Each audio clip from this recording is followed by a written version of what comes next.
this video, I will show you how to search for jobs on Glassdoor. So what you need to do is you need to go over to jobs, and once you land on this, you need to fill in the job that you want to search for in here. So let's say that you want to search for a job as a video editor. Then you're going to fill that in, and then you're going to select whatever you want. So let's say you want to be video editor producer. Then you're going to select that and then enter the city, state, or zip code. And let's say you want to search for California. Then we're going to enter California in here. And then you can also create a job alert. So this means that you create an alert for the latest job openings you want to know about.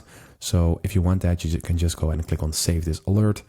And right now you can see all of the jobs that are listed under this title in here, and that are 74. And then you can filter for most relevant or most recent. Let's say we want most recent. Then we see that it is this job in here. You can easily apply, and you can see the wage indication as well. If you want to know more about this job, then go and click on show more, and then you can find all of the information you need about this job. And if you want to apply, you can just go and click on easy apply in here, and then you will be redirected to an application form. So that is how you search for jobs on Glassdoor. I hope this video helped you out. Please leave a like and consider subscribing, and then I'll see you in the next one.